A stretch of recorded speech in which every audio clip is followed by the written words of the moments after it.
దేవుని బిడ్డలారా, ఈ సంఘ క్షేమాభివృద్ధి కూటానికి చేరువచ్చాం మనం. సంఘ క్షేమాభివృద్ధి కూడిక అంటే ఏంటి? సంఘ క్షేమాభివృద్ధి అంటే ఏంటి చెప్పండి ఒకసారి. సంఘము క్షేమము, సంఘం యొక్క క్షేమం అభివృద్ధి చెందడం. సంఘ క్షేమాభివృద్ధి అంటే సంఘం యొక్క క్షేమం అభివృద్ధి చెందడం. సంఘం ఎప్పుడు క్షేమంగా ఉంటుంది?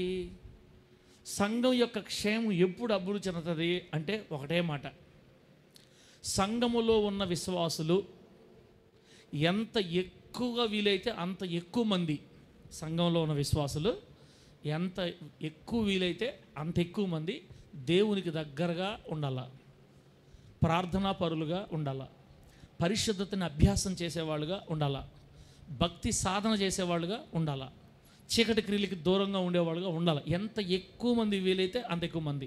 అలా గనక దైవజనుడు చేయగలిగితే దేవునికి కనెక్ట్ అయ్యారు కాబట్టి విశ్వాసులు ఖచ్చితంగా దీవించబడతారు. దేవునికి మహిమ కలుగునుగాక.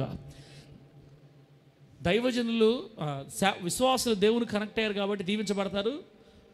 విశ్వాసులు దీవించబడ్డారంటే సంఘం క్షేమంలోకి వచ్చేస్తుంది. దీవించబడటం అంటే భౌతికంగా మాత్రమే కాదు, ఆత్మీయంగా, భౌతికంగా, సామాజికంగా అన్ని విషయాల్లో దేవుడు విశ్వాసులు దీవించడం ప్రారంభిస్తాడు. నాకు తెలిసి ప్రతి సంఘంలో సగం కంటే ఎక్కువ మంది ఆత్మీయులుగా ఉండగలిగితే ఆ సంఘం ప్రకాశిస్తుంది లోకంలో, నక్షత్రంలాగా ప్రకాశిస్తుంది లోకంలో. సగం కంటే ఎక్కువ మంది ఆత్మీయులు ఉండాలి ఒక సంఘంలో. మన సంఘంలో 100 మంది ఉన్నారు అనుకోండి, ఆత్మీయులు ఎంతమంది ఉండాలా? 50 మంది కంటే ఎక్కువ మంది ఉండాలి. ఒకవేళ 20 మంది ఆత్మీయులు ఉండి 80 మంది ద్వంద్వ మనస్సు గల వాళ్ళు ఉన్నారనుకోండి, సంఘం ఎదగదు, ఎదుగుబోదుకు ఉండదు అనమాట. అలా సంఘంలో ఉన్న ప్రజలు సగం కంటే ఎక్కువ మందిని దేవునికి దగ్గరగా చేర్చాలనే ఈ ప్రార్థన. ఇప్పుడు చెప్పు బంధమేనా, ఆపేద్దామా, కొనసాగిద్దామా? దేవునికి వీలైనంత ఎక్కువ మందిని కనెక్ట్ చేయాలనే ఈ ప్రార్థన జరుగుతాయి బిడ్డలారా. కాబట్టి దేవుని మహాకృపను బట్టి మనకున్న బిడ్డల్లో చాలామంది దేవునితో కనెక్టింగ్లోనే ఉన్నారు. అతి కొద్ది మంది మాత్రమే కాస్త అటు ఇటు వెళ్తుంటారు.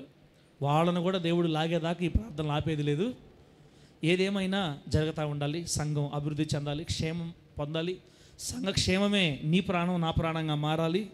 మన ఆశలు దేవుడు నెరవేర్చి ఒకనొక దినాన సంఘంలో ఉన్న అనేకులు ఆత్మీయులుగా దేవుడు మన సంఘాన్ని మార్చి నడిపిస్తాడు. దేవునికి మహిమ కలుగునుగాక. ఈరోజు మందిరంలో కూర్చున్నారంటే మీరు అందరూ ఎవరు? ఆత్మీయులా, లోకస్తులా? ఆత్మీయులు కదా. ద్వంద్వ మనసు లేదు మీకు. కాబట్టి ఇంతకాలం పాటలు పాడి స్తోత్రాలు చెప్పి ప్రార్థన చేసి ఇంకా ఎప్పుడు వస్తారా నాయన, ఏదిరా ఈ పాస్టర్ చేసే పని అని లోపల కొంచెం వెళ్ళారా. నేను ఇట్లా ఉన్నానంటే ఉన్నాను కానమ్మా, నా కళ్ళల్లో పొగలు వస్తున్నాయి. ఇప్పుడు నా కళ్ళల్లో పొగలు వస్తున్నాయి. అందుకే మొహం కడుక్కొని వచ్చా. హవీలను తీసుకోపోతా నిద్రపోతా పోయా ఇందాక. ఉదయాన ముత్తు గురించి వస్తాను ఎదురే. ఏందో అర్థం కావట్లా బిడ్డలారా. 4 గంటలు లేచి రెడీ అవ్వాలి, దూరం పోవాలంటే సరే, ఏదో మన బాధలు ఉందా ప్రభు చూస్తున్నాడు. ఎన్ని నిద్రపోయినా క్షేమంగా జారేస్తున్నాడు ఇంటికి, చాలు. అది ఆ ధన్యత చాలు మనకి. కాబట్టి మిమ్మల్ని నేను ఇబ్బంది పడి మిమ్మల్ని ఇబ్బంది పెట్టి ఇంకోసారి రాకుండా చేయను. వీలైనంత త్వరగా అన్నక టైం కరెక్టేనా? ఓకే. ఇప్పుడు తీయండి పరిశుద్ధ గ్రంథంలో దేవుని వాక్యం చదువుకుందాం. సంఘం క్షేమాభివృద్ధి పొందాలి, విశ్వాసులు వీలైనంత ఎక్కువగా దేవుని దగ్గర అవ్వాలి అంటే ఈ పూట ఈ మాట మనం చదువుకోవాలా. సామెతల గ్రంథం 23వ అధ్యాయం 22వ వచనాన్ని చదువుతాం, తర్వాత 25వ వచనం కూడా చదువుతాం. సామెతల గ్రంథం 23వ అధ్యాయం 22వ వచనం, తర్వాత 25వ వచనం.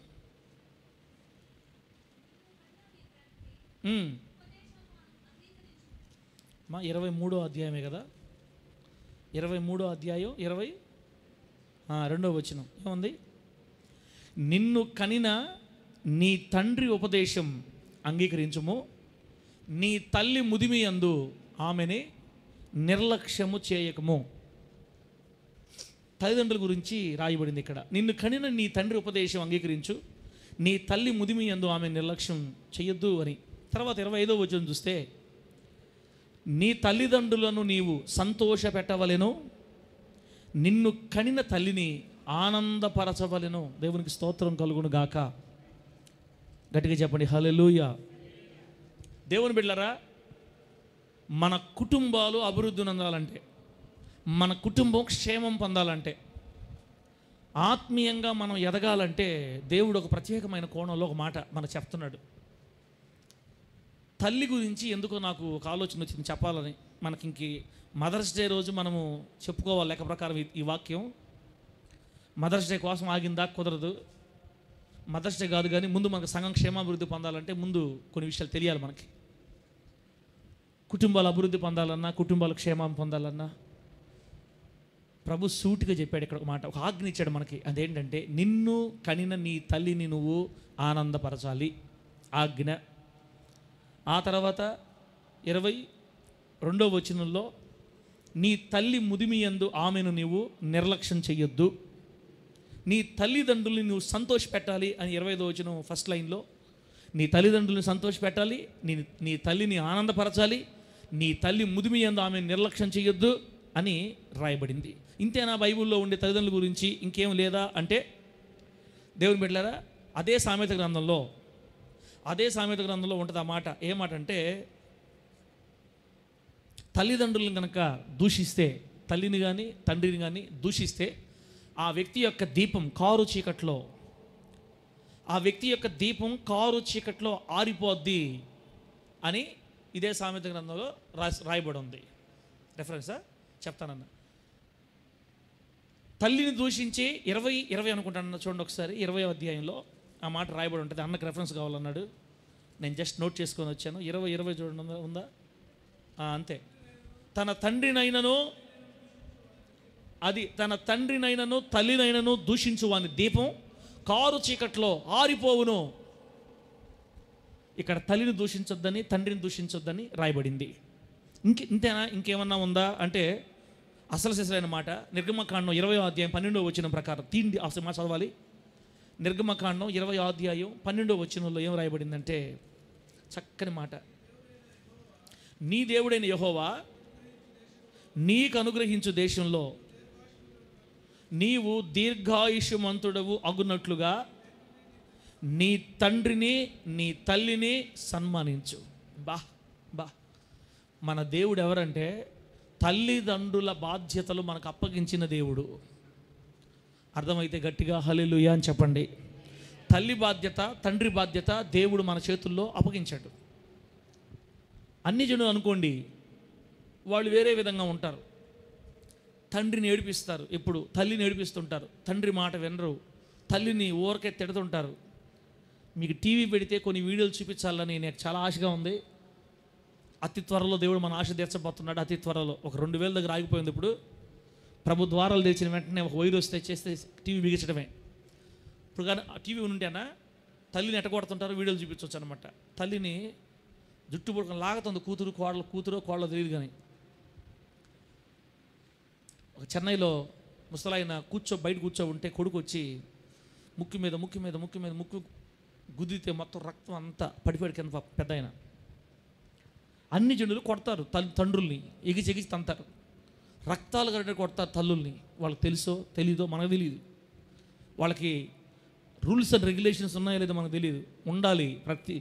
ఎవరైతే ఏమి అసలు మానవుడు అంటేనే, మనిషి అంటేనే మళ్ళీ ఏమంటారు, మాతృదేవోభవ పితృదేవోభవ అంటే అర్థమైంది. తల్లే దేవుడు, తండ్రే దేవుడు అని. తండ్రి తర్వాతే దేవుడు, తల్లి తర్వాత దేవుడు అని. దేవుని కూడా వాళ్ళు తల్లిదండ్రుల తర్వాత పెట్టుకున్నారు. మరి ఎందుకు కొడుతున్నారు మనకు తెలియదు. సరే, వాళ్ళ సందర్భం పెడితే ప్రభు మనకేం చెప్పాడంటే, ఇక్కడ దేవుడు నీకు ఇస్తున్న దేశంలో నువ్వు ఏ ప్రాంతంలో కాపురం ఉన్నావో, ఎక్కడ నివసిస్తున్నావో ఆ దేశంలో నీవు దీర్ఘాయుషు కలిగి బ్రతకాలనుకుంటే, నీ దేవుడైన యెహోవా నీకు అనుగ్రహించే దేశంలో నీవు దీర్ఘాయుష్మంతుడు అగునట్లు నీ తండ్రిని నీ తల్లిని ఏం చేయాలి? దీవెనక సన్మానించాలి. సన్మానించడం అంటే గౌరవించడం అని అర్థం, గణపరచడం అని అర్థం, సంరక్షించడం అని అర్థం అన్నమాట. దేవుని బిడ్డలారా, ఈ రోజుల్లో తల్లిని చూసేవాళ్ళు ఎక్కడ? సార్, సంక్షేమాభివృద్ధి కూటమి అని పెట్టి తల్లిదండ్రుల గురించి చెప్తామైంది నువ్వు అని. ఇల్లులు దీవించబడితే సంఘం దీవించబడద్దన్న. సంఘం అంటే మనమే కదా. దేశం అంటే మట్టి కాదు, దేశం అంటే మనుషులు. సంఘం అంటే షెడ్ కాదు, సంఘం అంటే నువ్వు నేనే. మనం దీవించబడాలంటే తల్లిదండ్రులు చూసుకోవాలి బాగా. సార్ మాకు తల్లులు లేరులే సార్. ఇక్కడ కూర్చున్న ప్రతి ఒక్కరికి తల్లులు ఉన్నారు. చెప్తాను మీకు లాస్ట్లో అర్థం అవుద్ది. అమ్మలు చనిపోయిన వాళ్ళకి కూడా తల్లులు ఉన్నారు. ఇక్కడ చనిపోయిందా, నీకు కూడా తల్లులు ఉన్నారు. ఇక్కడ కాస్త మౌనంగా విను, నీకు అర్థమైపోద్ది. ఈ రోజున చాలా కుటుంబాల్లో ఏమండి, తండ్రిని తల్లిని హింసిస్తున్న కుమారులు కుమార్తెలు ఉన్నారు. ఆస్తులు గొడవల దగ్గర, ఆస్తులు గొడవ, ఎక్కువ ఆస్తుల దగ్గర గొడవలు వస్తాయి. పెద్దోడికి ఎక్కువ ఇచ్చావంటే చిన్నోడికి తక్కువ ఇచ్చావు, పెద్దదానికి ఎక్కువ ఇచ్చావు, మధ్యలోకి ఎక్కువ ఇచ్చావు. పాప ముసలోళ్ళు అయిన తర్వాత ఏం చేస్తారంటే, ఆ ముసలాయన ముసలామి పెద్ద కొడుకు దగ్గర పోతారు. పెద్ద కోళ్ళు ఏమంటారు తెలుసా, ఏమి ఇంకా ఏడాది చచ్చి ఉండారు, ఈయన ఒక్కడే పుట్టాడా, మీకు ఇంకెవరు పుట్టలా, ఎలాండి వాళ్ళ దగ్గరికి, వాళ్ళు పుట్టారు కదా, మా ఏదైనా పడకపోతే అంటది కోడలు. మళ్ళీ ఒకరి ముఖం చూసుకొని ఏడ్చుకొని మళ్ళీ ఈ కొడుకు దగ్గర నుంచి ఇంకో కొడుకు దగ్గర పోతారు. అక్కడ 2 రోజులు అయితే ఆ కోడలు కూడా అదే మాట. సరే కూతురు దగ్గర ఉందని కూతురు దగ్గరికి వెళ్ళారు వాళ్ళిద్దరు కలిసి. అల్లుడు ఏమంటాడంటే, ఏంది ఈ మధ్య ఈ 2 రోజులు అయిపోయింది, ఇంకా మీ అమ్మోళ్ళు ఏడే ఉన్నారు ఏంది, నేను చేసుకుంది నిన్ను చేసుకున్నా, నేను మీ అమ్మని చేసుకోవాలా, ఏంది ఏడుంది మీ అమ్మ, నా సొమ్మంతా తింటానికి చేరారా, ఏం చెప్పవా. బద్మాష్ అంటారట వాళ్ళని. ఏమంటారు వాళ్ళని? బద్మాష్. ఒక రకమైన బూతు మాట అనమాట అది. ఇప్పుడు వాళ్ళకి దిక్కుంటే నీ దగ్గరికి ఎందుకు వస్తారు? నీ తల్లిని ఎట్లా చూసుకుంటున్నావో, ఎవరు లేక కదా అత్త నీ దగ్గరికి వచ్చింది. కొంతమంది మంచి వాళ్ళు ఉంటారు, అత్తల్ని బాగా చూసుకుంటారు. కొంతమంది అన్న చాలా బాగా చూసుకుంటారు, తల్లి కంటే బాగా చూసుకుంటారు అత్తల్ని. కొంతమంది ఉంటారు బద్మాషులు ఉంటారు అనమాట. సూటిపోటి మాటలతో గుచ్చి ఆ ముసలి దాన్ని ఏడిపించి పంపిస్తారు. కొంతమంది కోడళ్ళు కూడా అంతే, అత్తల్ని ఏడిపించి చంపుతారు. మాటలతో పొడిచి చంపుతారు అత్తల్ని. భర్తను కంట్రోల్ చేస్తుంటుంది. భర్తల్ని ఊపిరి తిరగకుండా చేసి వాళ్ళ అమ్మని పంపించేయమని, వాళ్ళ నాన్న పంపించేయమని చేసే ఎంతోమంది. జన్మనిచ్చిన తల్లిని ముదిమి యందు నిర్లక్ష్యం చేయొద్దు అని దేవుడు చెప్పాడు మనకి. జన్మనిచ్చిన తల్లిని వాళ్ళ ముసలితనం అందు నిర్లక్ష్యం చేయకూడదు, వదిలిపెట్టకూడదు, విడిచిపెట్టకూడదు, దూరంగా ఉండకూడదు, దూరంగా ఉంచకూడదు. తల్లిని గనక బాగా చూసుకుంటే తల్లి దీవెనే దేవుడి దీవెన వద్ద మనకి. దేవునికి మహిమ కలుగును గాక. మనము దీర్ఘాయుషుతో బతకాలనుకుంటే తల్లిదండ్రులు బాగా చూసుకోవాలా. అది బైబిల్ చెప్పింది, నేను చెప్పానా? ఇప్పుడు నీవు నీ దేశంలో దీర్ఘాయుషమంతుడు అవ్వాలంటే నీ తల్లిని నీ తండ్రిని సన్మానించమని చెప్పాడు. ఒకవేళ సన్మానించకపోతే మధ్యలోనే చచ్చిపోతాడని అర్థం. దీర్ఘాయుషు ఉండదు వీళ్ళకి, దీర్ఘాయుషు ఉండదు. కాళ్ళతో దన్నే వాళ్ళకి, చేతులతో దన్నే వాళ్ళకి, బూతులు తిట్టి తల్లిదండ్రులు ఏడిపించే వాళ్ళకి ఎక్కువ రోజు ఆయుష్ ఉండదు, మధ్యలోనే చచ్చిపోతారు. కావాలని చూడండి, కావాలంటే గమనించండి. మీరు మధ్యలో ఎగిరిపోయే వాళ్ళు సహజంగా ఈ గ్రూప్ వాళ్ళే ఉంటారు ఎక్కువ. వాక్యం ఎప్పుడైనా సత్యమే. మనల్ని కన్న తండ్రి తల్లి వారు ముసలి వయసులోకి వచ్చినప్పుడు, వారి మీద వారు ఆధారపడి బతకలేని స్థితి వచ్చినప్పుడు ఖచ్చితంగా దేవుని బిడ్డలమైన మన తల్లి బాధ్యత, తండ్రి బాధ్యత తీసుకోవాలా. దేవుడి నామానికి మహిమ కలుగును గాక. గట్టిగా చెప్పండి హల్లెలూయా. చెప్పండి గట్టిగా హల్లెలూయా. కోడలు హింసిస్తున్న అత్తలున్నారు, అల్లుళ్ళు హింసిస్తున్న అత్తలున్నారు, కుమారుడు కుమార్తెలు హింసిస్తున్న తల్లులు ఉన్నారు. మొత్తం మీద ప్రభు చెప్పేది ఏంటంటే, నీ దేశం క్షేమాభివృద్ధి పొందాలంటే, నీ కుటుంబం దీవించబడాలంటే, నిన్ను దేవుడు ఆస్వాదించాలంటే నీ తల్లిదండ్రుల విషయం జాగ్రత్త. నీ తల్లిదండ్రుల విషయం జాగ్రత్త. బిడ్డలారా, ఒకే ఒక్క సందర్భంలో తల్లిదండ్రులు పక్కన పెట్టాలన్నా, ఒకే ఒక్క సందర్భంలో తల్లిదండ్రుల్ని పక్కన పెట్టే అర్హత ఇచ్చింది బైబిల్ మనకి. ఏ అర్హత అది అంటే, ఏ విషయం అంటే, ఆ దేవుడు మనకెందుకురా, ఆ దేవుడు మనకెందుకు, ఆ కులాలకు ఈ కులాల దేవుడు మనకెందుకురా, నీకు ఏసై కావాలా, నేను కావాలా, వదిలే ఆ దేవుడిని వదిలే, ఎందుకు దేవుడు మనకి అని మన తల్లిదండ్రులు మన రక్షణకి దేవునికి అడ్డొచ్చిన సందర్భాలు తప్ప, యేసు కావాలా మేం కావాలా అని అడిగిన ఆ ఒక్క సందర్భంలోనే కొంతకాలం వాళ్ళని తెలియడానికి, మన బాధ వాళ్ళకి తెలియడానికి కాస్త పక్కన పెట్టాలి తప్ప, ఇక ఏ సందర్భంలో కూడా తల్లిదండ్రులు మనం పక్కన పెట్టకూడదు. అర్థమైతే గట్టిగా హల్లెలూయా చెప్పండి. ఇంతవరకు ఒకవేళ మీ తల్లిదండ్రులు మీరు ఏడిపించే వాళ్ళు అయితే ఇప్పుడు మారు మనసు పొంది జీవితం సరి చేసుకోవాలా? వాళ్ళు తాగుబోతులైనా, వాళ్ళు నిన్ను పట్టించుకోకపోయినా, నీకేం పెట్టకపోయినా, వాళ్ళు రేపు ఖచ్చితంగా మంచం మీద పడి వాళ్ళ పనులు చేసుకోలేనప్పుడు, వాళ్ళకి నీకేం చేయకపోయినా కూడా నిన్ను కన్నారు కాబట్టి, పెంచి పెద్ద చేశారు కాబట్టి, దేవుడు మనకి వాళ్ళ విధులు నీకు చేయలా, నిన్ను పడుచుకోవాలా, నీకు డబ్బు పెట్టాలా, వదిలే. కానీ బైబిల్ చెప్పింది మన విధి మనం చేయమని. వాళ్ళు రేపు పడిపోయినప్పుడు, రేపు వాళ్ళు పట్టించుకున్నప్పుడు, రేపు వాళ్ళ మీద వాళ్ళు బ్రతకలేని రోజులు వచ్చినప్పుడు, తమ ఆహారాన్ని తాము తెచ్చుకోలేని స్థితికి వచ్చినప్పుడు, ఎక్కడికి వెళ్ళనీయకుండా నువ్వే ప్రభువును ఆశ్రయించిన నువ్వే నీ తల్లిదండ్రుల్ని విసర్జించకుండా సన్మానించి గౌరవించాలి. నీ తల్లిని ముదిమి నిర్లక్ష్యం చేయొద్దని వాక్యం చెప్పింది. నిన్ను కన్న తండ్రిని, నీ తల్లిని ఆనందింపచేయమని వాక్యం చెప్తుంది. మనకు దేవుని మహిమ కలుగును గాక. ఆజ్ఞ అన్న, ఇది ఆజ్ఞ. అది వీలుంటే చూసుకో, వీలు లేక అనలా. దేవుడు ఏం చెప్పాడు? నీ తల్లిని, నీ తండ్రిని నువ్వు ఆనందింపచేయి, సంతోషపెట్టు. బిడ్డలారా, మనకి సాధు సుందర్ సింగ్ గారు ఒక దైవజనుడు కొంతమంది తెలుసు. సాధు సుందర్ సింగ్.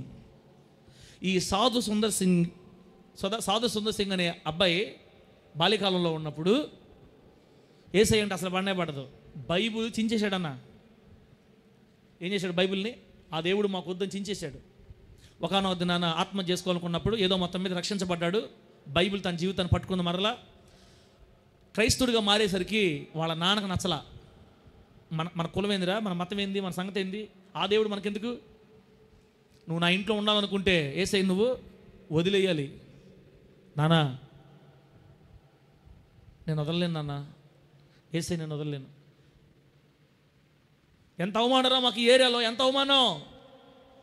నువ్వు ఇక్కడ ఉండాలనుకుంటే వదిలేయాలా? నాన్న ఊపిరి లేకపోతే మనం బతకగలుగుతామా? గాలి పీల్చుకుంటే బతకగలుగుతామా? యేసయ్య లేకపోతే నేను బతకలేను నాన్న. అట్లయితే నా ఇంట్లో ఉండొద్దు. సరే నాన్న వెళ్ళిపోతాను. ఇల్లు వదిలిపెట్టి కట్టుబట్టలతోటి తన స్నేహితుడి దగ్గరికి వెళ్ళిపోయాడు అనమాట. వాళ్ళ నాన్న విషం పెట్టాడంట, చంపేయడానికి. భోజనంలో విషం పెట్టాడు కొడుక్కి, యేసు ప్రభుని వదలట్లేదని. ఇట్లాంటి సందర్భాలు వచ్చినప్పుడే తల్లిదండ్రుల్ని కొంతకాలం పక్కన పెట్టాలా. తర్వాత వాళ్ళు తెలుసుకొని వస్తారు మళ్ళీ మన దగ్గరికి. తెలుసుకోకపోతే వదిలేద్దాం. అట్లాంటి సందర్భాల్లో మాత్రమే మనం తల్లిదండ్రులు కాస్త పక్కన పెట్టాలి. కానీ ఇక ఏ విషయంలో కూడా భక్త సింగ్ గారు తెలిసి మనకి మన తరంలో సేవ చేశాడు. 2000 సంవత్సరం చనిపోయాడు అనుకుంటా. 2002లో చనిపోయాడు భక్త సింగ్ గారు. ఆయన కూడా సిక్కే. ఆయన ఇంగ్లాండ్కి వెళ్ళి చదువుకొని అక్కడ మారు మనసు దేవుని తెలుసుకున్నాడు. అక్కడి నుంచి యేసుక్రీస్తు గురించి వాళ్ళ నాన్నకి లెటర్ రాసేవాడంట. సరేలే వాడు సంతోషం ఎందుకు కాదన్నాలి, ఇక్కడికి వచ్చి చూసుకుందాం వాడి సంగతి అని ఇక మౌనంగా ఉండేవాడు. చదువు పూర్తి చేసుకొని ఎయిర్పోర్ట్ మరి హార్బర్లో దిగి మొత్తం మీద రైల్వే స్టేషన్కి ఎక్కి రైల్వే స్టేషన్లో దిగాడు అనమాట వాళ్ళ నాన్న దగ్గర, వాళ్ళ ఊరిలో. తల్లి తండ్రి వచ్చారు, స్టేషన్లో మాట్లాడుతున్నారు. ఏ బాబు, నువ్వు అక్కడ యేసుక్రీస్తు నమ్ముకున్నావు, నాకు ఎన్నో ఉత్తరాలు రాసావు, ఓకే జరిపింది. ఇప్పుడు నాతో ఇంటికి వస్తున్నావు నువ్వు. నేనేమంటున్నానంటే ఆ దేవుడు మనకు సంబంధం లేదు, ఆ దేవుడు మనకొద్దు. నీకు మేము కావాలనుకుంటే ఇక్కడే ఆ మతాన్ని, ఆ బైబిల్ని, ఆ దేవుని వదిలిపెట్టి ఈ స్టేషన్లో వదిలిపెట్టి మాతో రా.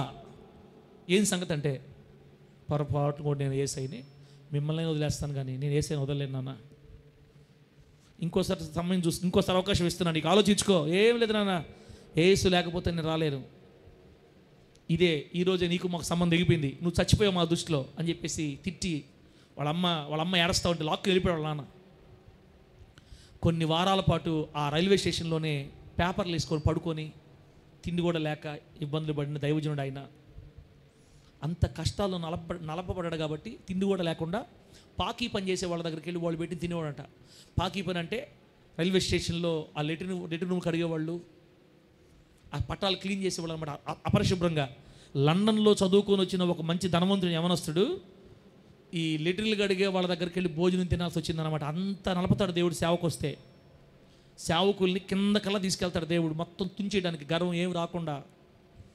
కోట్ల రూపాయలు దేవుడు అతని మీద కుమ్మరించినా కూడా భక్త్ సింగ్ గారిలో కానీ ఏసన్ గారిలో కానీ గర్వం రాలేదు. ఎందుకు తెలుసా? వాళ్ళని నలిపాడు దేవుడు. అట్లా నలిపితేనే సేవలో మనకు గర్వం రాదు. భక్తిలో కూడా అంతే. కొంతమంది చూడండి, కొంతమంది కొంచెం కలగ్గానే పడిపోతారు, గర్వం చోటు చేసుకుంటుంది. ఒకప్పుడున్న భక్తి ఇప్పుడు కనబడదు, వాళ్ళు నలపబడలేదు. ఏసన్ గారు ఒకసారి సాక్ష్యం చెప్తా ఏసన్ గారు బట్టలు ఉతుక్కోవడానికి కూడా సోపు లేదంట పాపం. నేను అనుకునేవాడిని మరి చెప్తారేమో పాస్టర్లు మరి ఎంత దారుణంగా చెప్తుండే ఆయన ఈ ఏసన్ గారు. సబ్బు లేకుండా ఎంత సేవ ఆయన చెప్పింది స్టార్టింగ్లో. నాకు ఆయన చెప్తే అర్థం కాల, అది నాకు జరిగితే అర్థమైంది. ఒకరోజు స్నానం చేయడానికి సోపు లేదు నాకు కూడా. ఈ వాడేసిన ఈ చిన్న ముక్కలు ఉంటాయి మైసూర్ శాండీ సోపులు మొత్తం ఒక దగ్గర తీసుకొని నేను ఆ సప్పెట్లో 2, ఈ సప్పెట్లో 1, దాంట్లో 1, మొత్తం ఒక 5 మొత్తం వేసి ఒకటి నిదానంగా విడివిడిగా రుద్దుకున్నా, సాలకుండా. లేవు డబ్బులు సోప్ తీసుకోవడానికి. అప్పుడు అర్థమైంది నాకు, నాయను దైవజనులు అబద్ధాలు చెప్పరయ్యా, నిజమేనయ్యా చెప్పి దైవజనులు. చినిగిపోయిన చొక్కా కుట్టుకొని సేవ చేసావంటే నేను నమ్మేవాడిని కాదు. అది నా దగ్గరకు వస్తే నాకు అర్థమైంది నిజమేనని. బట్టలు లేకుండా ఒకే ప్యాంటు ఒకే చొక్కాతో ఇన్ని సంవత్సరాలు సేవ చేసామంటుంటే నేను నమ్మేవాడిని కాదు. దేవుని బిడ్డలారా, దైవజనుడు భక్త్ సింగ్ గారిని నలిపాడు దేవుడు కొంతకాలం. తర్వాత ఆత్మలు స్టార్ట్ చేశాడు. తర్వాత ఆయన సేవ దీవించబడింది. రాను దేవుడితోనే కనెక్ట్ అయిపోయాడు. మోకాళ్ళ మీద రాత్రింబగళ్ళు అలాగే ప్రార్థనలో ఉండిపోయేవాడు. ప్రార్థనలో తన జీవితాన్ని కట్టుకున్నాడు. ఈ రోజున ఒక మహిమకరమైన సేవను కట్టి అనేక వేల మంది ప్రభుత్వం నడిపించి ప్రభు పిలుపు అందుకుని వెళ్ళిపోయాడు ఇక్కడి నుంచి. నేనేమంటున్నానంటే, తల్లిదండ్రులు మనకు అట్లా అడ్డొస్తే తప్ప వదలాలి, అంతేగాని పొరపాటును కూడా తల్లిదండ్రులు ఏ విషయంలో కూడా మనం పక్కన పెట్టకూడదు. ఇంతవరకు అర్థమైతే గట్టిగా హల్లెలూయా అని చెప్పండి గట్టిగా హల్లెలూయా. కొంతకాలం నుంచి ఒక ట్రెండ్ నడుస్తుంది. మా మినిస్ట్రీలో ఒక సేవకు రావాలంటే తల్లిదండ్రుల్ని, అన్నదమ్ములు, అక్కచెల్లి అందరినీ వదిలేసి రావాలి. ఒకసారి సేవలోకి వస్తే మళ్ళీ వెనక్కి తిరిగి వెళ్ళకూడదు. ఇది ప్రతిష్టత, దీన్ని సమర్పణ అంటారు. దీన్ని ఒక్కసారి సేవలోకి వస్తే ఇంకా తల్లి లేదు, వాళ్ళు చచ్చిపోయినా కూడా పోకూడదు అని చెప్పి బాగా ఉద్రేకపరిచి సేవలోకి తీసుకుంటారు. వీళ్ళు క్రైస్తవులే తల్లిదండ్రులు. అయ్యా అబ్బాయిని చూడాలయ్యా అని తల్లిదండ్రులు మనిషి దగ్గర పెద్ద చర్చి దగ్గర పోతే బయటికి పంపించరు. చూసుకొని ఏడ్చుకొని వెళ్ళిపోతారు ఇంటికి. అతనికి బాగా బోహేస్తారు లోపల. మీ మమ్మీతో మాట్లాడేవా, ప్రతిష్టతలో తొలగిపోతావు నువ్వు, సమర్పణ తొలగిపోతావు అని చెప్పేస్తారు. తండ్రిని, తల్లిని, బిడ్డని వేరు చేసి అదేం సేవ. ఇట్లాంటి వాళ్ళందరూ ఒక మాట వినాలి, ఏంటంటే మన తల్లిదండ్రులు విశ్వాసులై, నాయనా నువ్వు సేవ చేయాలి, మీకోసం నేను ప్రార్థన చేశాను నాయన, నువ్వు సేవకు రావాలరా అని తల్లిదండ్రులు బిడ్డ సేవ చేయాలని కోరుకొని సేవ చేస్తే, సేవలోకి వస్తే తల్లిదండ్రుల దగ్గర ఉండనివ్వకుండా లాక్కెళ్ళిపోయిన వాళ్ళని ఏమనాలా? సరే వాళ్ళు సరే పిలిచారు, వెళ్ళిన వాడిని ఈయనేమనాలా? తల్లిదండ్రులు ఏడిపించి ఎక్కడో సేవ చేసి వీళ్ళు ముసలి వయసులో ఎవరు పెట్టేవాళ్ళు లేక కన్నీళ్ళు విడుస్తుంటే ఆ సేవ దీవించబడుతుందా? ఆ వ్యక్తిని జ్ఞాపకం చేసుకుంటాడు దేవుడు? అసలు నిజమైన మొనగాడు ఎవరంటే, నీ తల్లిదండ్రుల దగ్గర నువ్వు పోకూడదని అంటే ఆ మినిస్ట్రీనే వదిలేసి బయటకు వచ్చేసేయాలి అంతే. దేవుడు నామన మహిమ కలుగును గాక. తల్లిదండ్రులు దగ్గర పెట్టుకొని ఒంటరిగా సేవ చేయాలా, ఆ సేవను దీవిస్తాడు దేవుడు. కొన్ని చెప్పకూడదు మనకి, భయంకరమైన పరిస్థితులు ఉన్న బయట. బైబిల్లో ఇలా ఎక్కడుంది పాస్టర్ గారు? తల్లిదండ్రులని వదిలేసి సేవ తప్పే ఉంది, త్యాగం కదా దేవుని కోసం. ఎలీషా ప్రవక్త తెలుసు కదా మీకు అందరికీ. ఎలీషా ప్రవక్త తెలుసు కదా. ఎలీషా ప్రవక్తని ఏలియా సేవకు పిలిచాడు. నిన్ను దేవుడు తర్వాత ప్రవక్త కోరుకున్నాడు నిన్నంటే, నన్ను వెంబడించని చెప్పగానే, అయ్యా ఒక్కసారి అవకాశం ఇస్తే మా నాన్నల దగ్గరికి వెళ్ళి నీకు కొన్ని చెప్పేసి వచ్చేస్తావా? సరే పోయేసి రాపో. వెళ్ళి తల్లిని తండ్రిని ముద్దు పెట్టుకున్నాడంట కొడుకు. ఏం పెట్టుకున్నాడు? తల్లిని తండ్రిని ముద్దు పెట్టుకొని, మా సేవకి వెళ్తున్నా, నేను మళ్ళీ వస్తా, మీరేం టెన్షన్ పడబాకండి, దేవుడు నన్ను పిలిచాడంట, నేను దైవజనుడితో వెళ్తున్నాను అని వాళ్ళకి మంచి మాట చెప్పి, ధైర్యం చెప్పి, ఊరు వాళ్ళందరినీ పిలిచి మీటింగ్ పెట్టి, ఎద్దులు వధించి భోజనం పెట్టి, మీటింగ్ పెట్టి అందరు దీవెని తీసుకొని బయలుదేరాడు సేవకి. సైతాన్కా బేటాలందరూ చేరి తల్లిదండ్రులు వదిలేసేయాలా? అసలు చూడకూడదు. ఒకప్పుడేమో చిన్న పాస్టర్లను వాళ్ళ అమ్మల దగ్గర పంపించలేదన్న. ఇప్పుడు ఆ పెద్ద పాస్టర్లు అమ్మలు చచ్చిపోయేసరికి, తండ్రి చచ్చిపోయేసరికి వీళ్ళు వచ్చారు వాళ్ళ దగ్గరికి. అప్పుడేం చెప్పావు నువ్వు? అసలు మీరు బాగకూడదు అన్నారు. నువ్వు కూడా బాగకూడదు కదా అంటే, మీ మమ్మీ చచ్చిపోయాక నువ్వు రావచ్చా? చిన్న పాస్టర్లు వెళ్ళకూడదా? మీ తల్లి వాళ్ళ తల్లి మీ తల్లి ఇద్దరు ఒకరు కాదా? న్యాయం అన్యాయం అక్కడ చూస్తున్నాడు దేవుడు. బిడ్డలారా, వీళ్ళు ఏంటంటే వీళ్ళు వాళ్ళ బురుడికి పడిపోయి, అబ్బా పెద్ద మినిస్ట్రీ, పెద్ద సేవ, అబ్బా అమ్మ వద్దు నాయన వద్దు. ఇక దేవుడు చెప్తున్నాడు, నీ తల్లిదండ్రుల్ని ముదిమి యందు నిర్లక్ష్యం చేయొద్దు. నీ తండ్రిని సంతోషపెట్టాలి. వాళ్ళు బాప్తిసం తీసుకొని వాళ్ళ ద్వారా నువ్వు ప్రభువుని తెలుసుకున్నావు. నీ తల్లిదండ్రుల ద్వారా కదా నువ్వు దేవుళ్ళకి వచ్చింది. వాళ్ళని ఎట్లా వదిలిపెట్టి ఎట్లా వెళ్ళిపోతావు నువ్వు? దేవుడు ఒప్పుకుంటాడా? బిడ్డరా, కాబట్టి సేవలో త్యాగం పేరుతో తల్లిదండ్రులు విడిచిపెట్టి తిరిగి రాకుండా వారిని ఏడిపించే సేవకులు ఒకనొకరు దేవునికి లెక్క చెప్పాలా, ఖచ్చితంగా లెక్క చెప్పాలా. అసలు తల్లి గురించి చూడాలంటే మన యేసయ్యని చూడాలి. అక్క లాస్ట్ మన యేసయ్య తల్లిదండ్రుల గురించిన బాధ్యతను మనకు తెలియజేసిన మాదిరి పురుషుడు కదా. మనకు అసలు మాదిరి పెట్టిపోయాడు ఆయన ముందంతే. తన తల్లి ఎక్కడ ఇబ్బంది పడుతుందనని 30 సంవత్సరాల వయసు వచ్చేదాకా తల్లిని తమ్ముళ్ళని సాకి పోషించాడు. సృష్టికర్త అయిన దేవుడు మనిషిగా మారొచ్చి 30 సంవత్సరాలు ఇంటి వారిని సాకాడు, పోషించాడు. తల్లికి దూరం వెళ్ళాలా. నేను వచ్చింది తండ్రి పనుల మీద ఉండాలని. ఏంది మీరు నా మీద పడి తిరుగుతుంటారు, నా మీద పడి ఇంకా పిల్లల పట్ల నీకా వాళ్ళతో సావు నువ్వు పోయి అన్నాడా? మన ప్రభు యేసయ్య అన్నాడా? తన తమ్ముళ్ళకి చెల్లెలకి రెక్కలు ఇచ్చి వాళ్ళు పని చేసుకునే వయసు వచ్చేదాకా, అంటే 30 సంవత్సరాలు తన తల్లిని తమ్ముళ్ళని చాకాడు. వాళ్ళ నాన్న చనిపోయాడని చెప్తారు, యోసేపుగా చనిపోయాడని చెప్తారు చరిత్రలో. మరి ఎన్ని సంవత్సరాలు చనిపోయాడో మనకు తెలియదు. పెద్ద కొడుకు దిక్కుప్పుడు ఇంటికి, నిజానికి తండ్రి రక్తంతో పుట్ల, కానీ బాధ్యత వాక్యం నెరవేర్చాడు యేసయ్య. తన తల్లిని తన అన్నదమ్ముల్ని అందరూ పోషించాడు, పనిచేసి ఒక్కడే చాకాడు. వాళ్ళు ఎదిగి పెద్ద అయిన తర్వాత అప్పుడు ఆ పని వదిలిపెట్టి దేవుని పనులు ఎంటర్ అయ్యాడు, సేవలకు ఎంటర్ అయ్యాడు. అమ్మకి ఏ లోటు రాకుండా చూసుకున్నాడు. సేవ చేస్తుంటే మరి అమ్మ యేసయ్యతో ఉందా, వాళ్ళ కొడుకుతో ఉందా, అక్కడ వాళ్ళతో ఉందా? యేసయ్యతోనే ఉంది సేవలో. అంత ప్రేమ యేసయ్యకి తల్లి అంటే. సృష్టికర్త ప్రేమ చూపించాడు మనకి. స్టార్టింగ్లోనే కాదు, సిలువ దగ్గర వదిలేశాడా?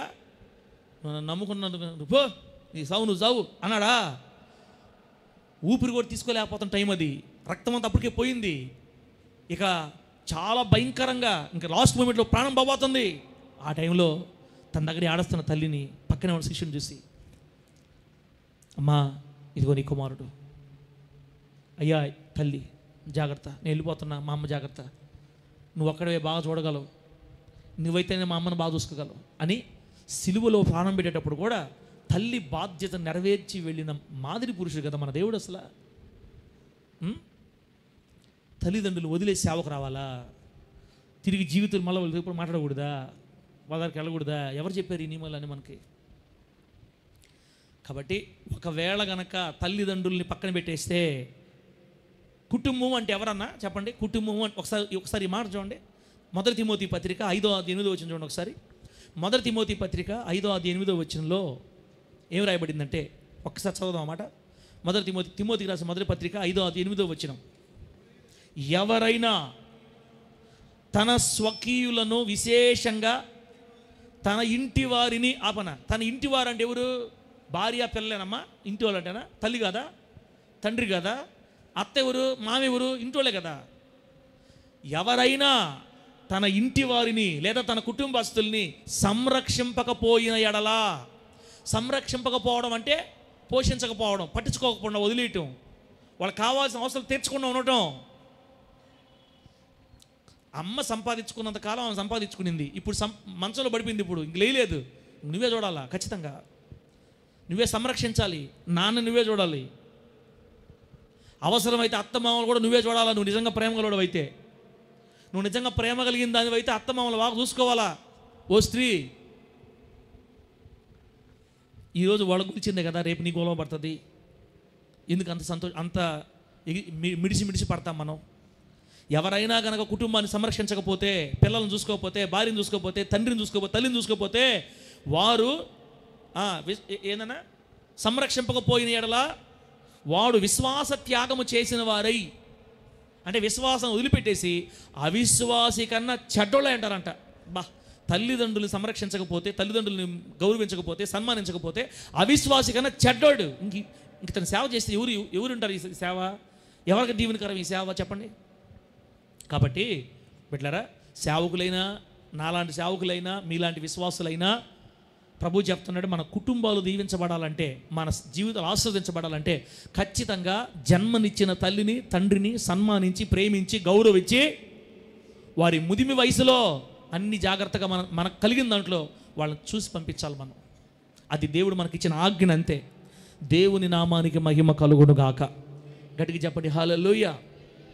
చెప్పండి.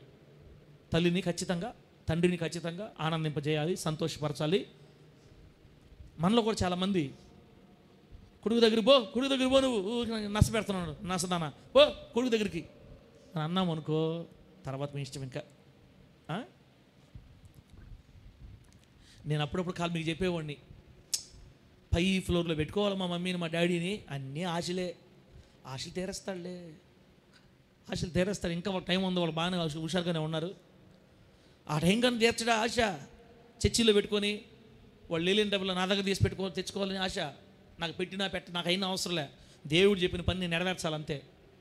నా తల్లిదండ్రులు నా దగ్గరే కన్ను మూయాలని కోరిక నాకు. వాళ్ళకి ఎట్టడం మనకు తెలియదు, మనకైతే ఆశ, వాళ్ళు చూసుకోవాలని ఆశ బాగా.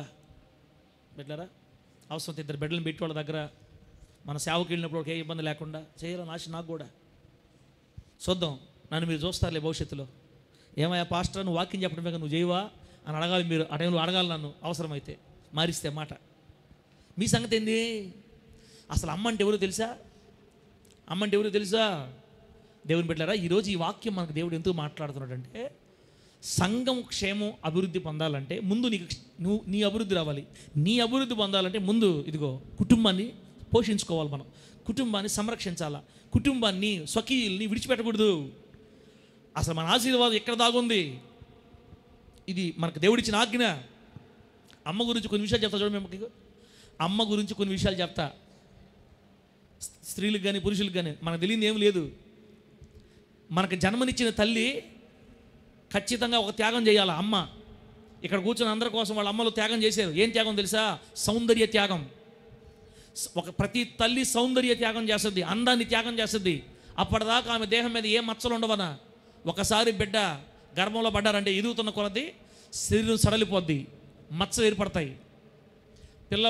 బిడ్డ ప్రసవించిన తర్వాత అప్పటిదాకా లేని మచ్చలన్నీ శరీరం మీద వచ్చేస్తాయి.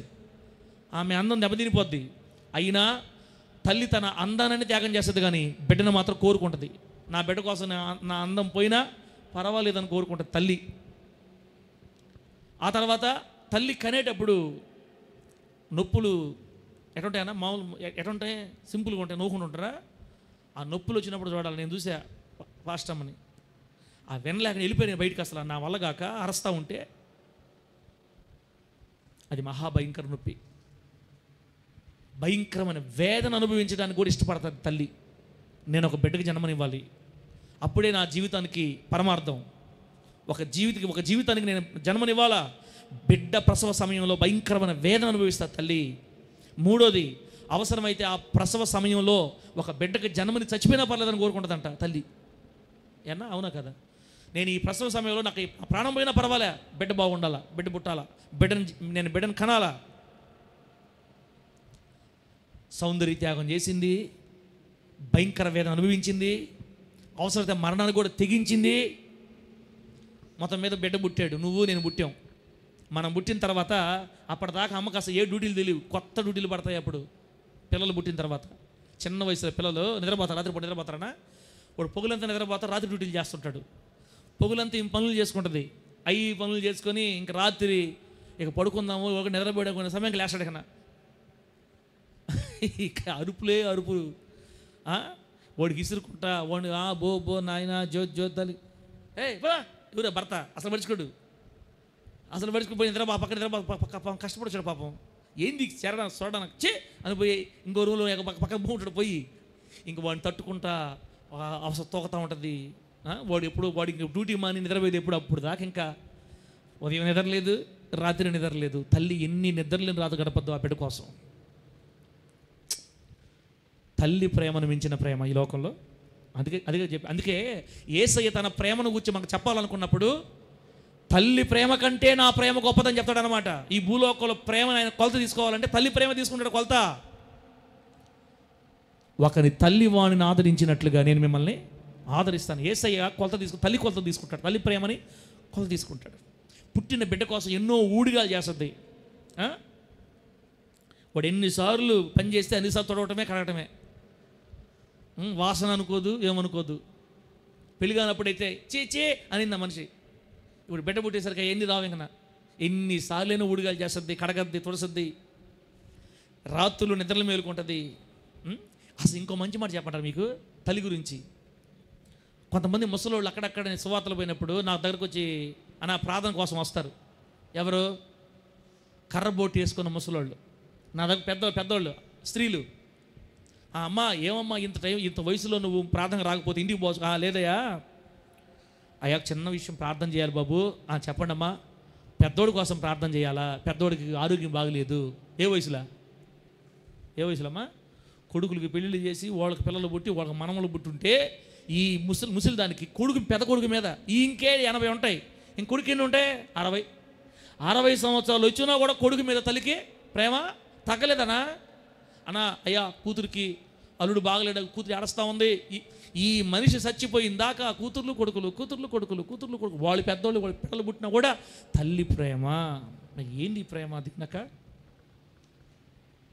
ఇట్లాంటి తల్లుల్ని తీసుకెళ్ళి భార్యల మాటలిని అనాథాశ్రమాలు చేస్తున్నారు. కళకళలాడుతున్నాయి ఇప్పుడు అనాథాశ్రమాలు. తల్లుల్ని చూడలేమని కోడళ్ళు అత్తలతో యాగలేక భర్తకి 4 మాటలు చెప్తే వెంటనే ఇంక భార్య మాటిని తీసుకెళ్ళి వదిలేస్తున్నారు తల్లుల్ని, తండ్రుల్ని అనాథాశ్రమాలు, వృద్ధాశ్రమాల్లో. దేవుడికి లెక్క చెప్పాలక్క. నీ ఇల్లు అర్ధాంతరంగా కాలిపోద్ది అంతే. ఇంకా తండ్రిని ఏడిపించినా తల్లిని ఏడిపించినా ఆశీర్వాదాలు గాలికి ఎగిరిపోతాయి తర్వాత రాబోయే రోజుల్లో. ఉండవు వాళ్ళని ఏడిపిస్తే. బిడ్డలారా, వీళ్ళు జన్మనిచ్చిన తల్లులు. తల్లిని ముదిమి యందు నిర్లక్ష్యం చేయకూడదు. అప్పుడే మన ఇల్లు దీవించబడద్ది. దేవుని మహిమ కలుగును గాక. తల్లిని సంతోషపెట్టాలి, తల్లిని ఆనందపరచాలి. పండగ పూటన్నా ఒక చీర ఆ ముసలోళ్ళ చీరన తీస్తే సంతోషపడద్దనా తిమ్మతనా? పండగ పూటన్నా ముసలోళ్ళ చీర తీసిస్తే ఏంది మాకు ఎన్ని బాధలు, మాకు నా బిడ్డలకే తీసుకున్న టైంలో ఏ ఊరికి పో ఏడ్చి ఆ తల్లి సరేలేరా అట్టేలేరా నాయనా అట్టేలే వద్దులే. వీళ్ళు జన్మనిచ్చిన తల్లులు. ఇంకొంతమంది తల్లులు ఉంటారు లోకంలో. వీళ్ళ ఏ తల్లులు అంటే పెళ్లి చేసుకోరు. పెళ్లి చేసుకోకుండా జీవితాన్ని త్యాగం చేసి అనాథల కోసం, కుష్ఠరోగుల కోసం తమ జీవితాన్ని ఇచ్చేసి ఒక ఆమె మన భారతదేశంకి వచ్చింది. ఎవరక్క? తెరీసా. ఒక వ్యక్తి, ఒక పురుషుని నాన్న అని ప్రపంచం అంతా పిలవదు, కానీ ఒక స్త్రీని లోకమంతా అమ్మ అని పిలిచింది. తన జీవితం త్యాగం చేసింది. యేసయ్య నా కోసం ప్రాణం పెట్టి ఆయన జీవితం నా కోసం త్యాగం చేస్తే నేను లోకంలో అనాథల కోసం, కుష్ఠరోగుల కోసం నా జీవితం త్యాగం చేయాలని పెళ్లి మానేసుకొని యవ్వన కాలం మొదలుకొని ముసలి వయసు వరకు తన జీవితాన్ని అనాథల కోసం, కుష్ఠరోగుల కోసం త్యాగం చేసి అమ్మాని పిలిపించుకుంది. ఇదొక రకమైన తల్లి. దేవుని బిడ్డలారా, ఏదేమైనా నేను ముందుకెళ్తున్నానో ఇక ముగిచేస్తానో. దేవుడు మన కుటుంబాలు ఆస్వాదించాలంటే ఖచ్చితంగా మన తల్లిని, తండ్రిని సన్మానించాలి, గౌరవించాలి, ఆనందపరచాలి, సంతోషపెట్టాలి. వారి చివరి వయసులో, చివరి దినాల్లో వారికి ఏ ఇబ్బంది లేకుండా మనకున్న దాంట్లో మన తల్లిని సంతోషంగా చూసుకోవాలి. అది ప్రభు సంతోషపడతాడు దానికి. బిడ్డలారా, ఇప్పుడు నేను ఇంకేం చెప్పాలనుకుంటానంటే, జన్మనిచ్చిన తల్లే కాకుండా బైబిల్లో ఇంకొంతమంది తల్లులు ఉన్నారు మనకి. మనం వాళ్ళని కూడా మర్చిపోకూడదు. వాళ్ళని గౌరవించడం మానకూడదు. దీవెనక్క ఈ మాటలు చెప్పిందో వదలు నేను. వాళ్ళని గౌరవించడం మానకూడదు, వాళ్ళని సంతోషపెట్టాలి, ఆనందింపజేయాలి. ఇంకో తల్లి కూడా ఉందా బైబిల్లో మనకే? ఇంకో తల్లి ఉందా? ఎంతమంది తల్లులు ఉంటారు? ఏం మెంటల మాట అన్న పాస్టరా? సరే బైబిల్ చూద్దాం కానివ్వండి. తెస్సలోనికైలకు రాసిన మొదటి పత్రిక 2వ అధ్యాయం 7వ వచనంలో ఒక తల్లి కనపడుద్ది. తెస్సలోనికైలకు రాసిన మొదటి పత్రిక 2వ అధ్యాయం 7వ వచనంలో అయితే స్తన్యమిచ్చు తల్లి తన సొంత బిడ్డలను గారవించున్నట్లుగా మేము మీ మధ్య, అది తెస్సలోనికైలారా, స్తన్యమిచ్చు తల్లి తన బిడ్డలను గారవించినట్లుగా మేము మీ మధ్య ఉంటిమి. అంటే స్తన్యమిచ్చు తల్లి వలె నేను మీ మధ్య ఉంటిని అంటున్నాడు పౌలు గారు. అంటే రెండో తల్లి ఎవరో తెలుసా మనకి? మనం జీవితాంతం మర్చిపోకూడని రెండవ తల్లి ఎవరంటే మనకి యేసును పరిచయం చేసిన తల్లి. అంటే మన ఆత్మీయ నాయకుడు, మన దైవజనుడు, మన సేవకుడు. అబ్బా తెచ్చాడురా నాయన లాస్ట్కి మళ్ళీ ఆడకే అనుకుంటానే ఉండి, తెస్తాడు ఏదో ఒకటి చేస్తాడు అనుకుంటానే ఉన్నా. కిరికిరి చేసాడు మొత్తం మీద. నేను చేయలా, బైబిల్లో మాటే అది. జానపాలన్నా నమ్మతావా నమ్మవా? దైవజనుడు తల్లి లాంటోడు. తండ్రి కన్నా కూడా తల్లి లాంటి ప్రేమ ఉండాలి దైవజనుల్లో. తల్లి లాంటి ప్రేమ కలిగిన దైవజనుడు సంఘాలే నిండిపోతాయి యేసునామములో. ఆమేన్ చెప్పండి గట్టిగా. తండ్రిలాగా ఉండకూడదు అసలు. దైవజనుడు కనుక నిజంగా తల్లి లాంటి వాడు అయితే సంఘాలు కళకళలాడతాయి, పరిగిస్తారు జనాభా.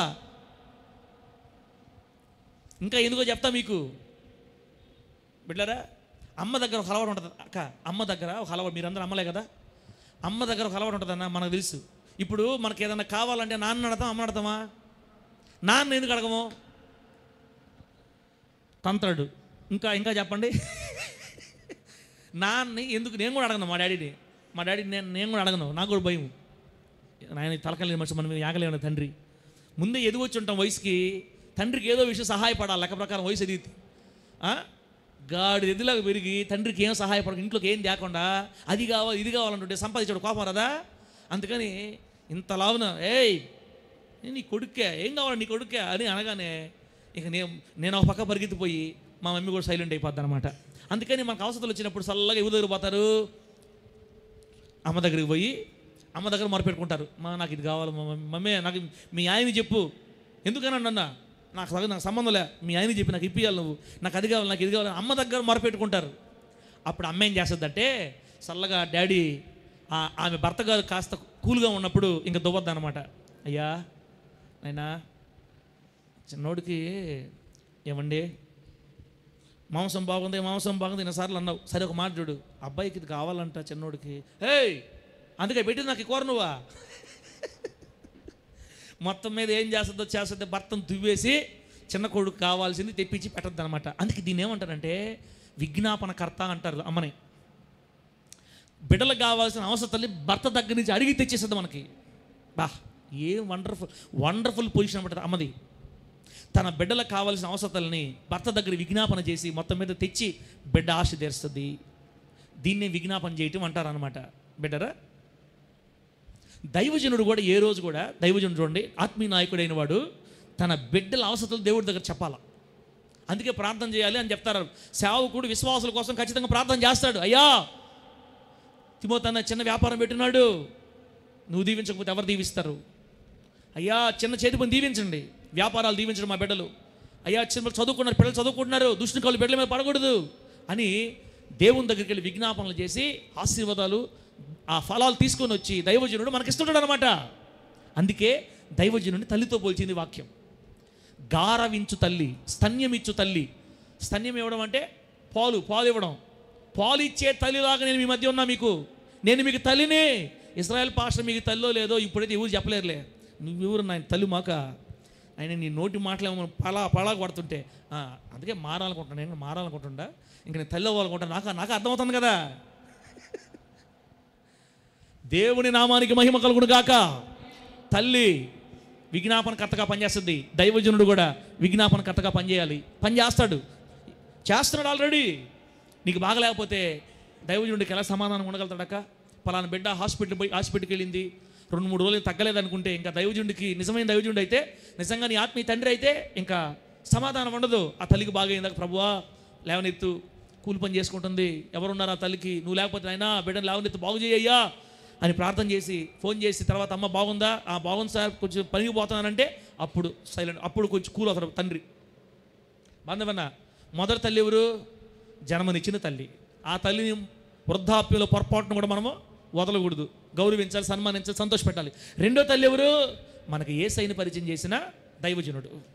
మనల్ని భక్తిలో పెంచుతున్న దైవజనుడు, మనకు వాక్యాన్ని బోధిస్తూ నేర్పిస్తున్న దైవజనుడు, మన కొరకు మన సమస్యల కోసం తండ్రి దగ్గర విజ్ఞాపన చేసి మన కోసం కన్నీళ్లు గారుస్తున్న దైవజనుడు. ఈ దైవజనుని కూడా మనము సంతోషపెట్టాలా, ఈ దైవజనురాలను కూడా మనం ఆనందపరచాలి. ఈ దైవజనులు కూడా వాళ్ళ వృద్ధాప్యంలో వాళ్ళు వదిలిపెట్టకూడదు. అంటే వాళ్ళ కష్ట సమయాల్లో జాగ్రత్తగా దగ్గరగా ఉండాలన్నమాట. తర్వాత ఇంకో విషయం, అమ్మ గురించి ఇంకో విషయం, ఒక్కొక్కసారి నాన్న జడ్జిలాగా మారిపోతాడు. రావాలి వాడి ఇంటికి ఈరోజు వాడిని తరిమి కుక్కను కూడా కొట్టకపోతే అని అరుస్తుంటాడు నాన్న. అప్పుడు అమ్మ ఏం చేస్తుంది తెలుసా? వెంటనే ఏది నువ్వు కొట్టేదే అనింది అనుకో, ఇంక పడిపోతాయి దెబ్బలు. అందుకని ప్లేట్ మారుస్తుంది.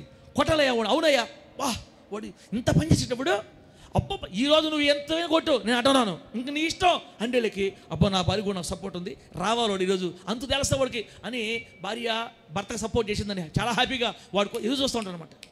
కాస్త ఒక 15 నిమిషాలకు అరగంట తగ్గిన తర్వాత అసలు మనోడు అసలు అటోడు కాదు కానీ ఈ కుక్క లాంటి స్నేహితులు ఫ్రెండ్స్ ఉన్నారే, ఈ కుక్కల వల్ల నా కొడుకు అయిపోయింది. అయ్యా వాడు ఒకప్పుడు చేసాడు, ఇంకా సాధటం స్టార్ట్ చేస్తారనమాట. ఒక అరగంట తగ్గిపోయిన తర్వాత కోపం లైట్గా ఇంకా సాధద్ది అంటే అప్పుడు ఎట మారుతుంది అమ్మ, అడ్వకేట్గా మారిపోద్ది మన దగ్గర మన కోసం. ఆయన జడ్జి, లాయర్ ఏం చేస్తారు చెప్పండి, వాదిస్తుంటాడు.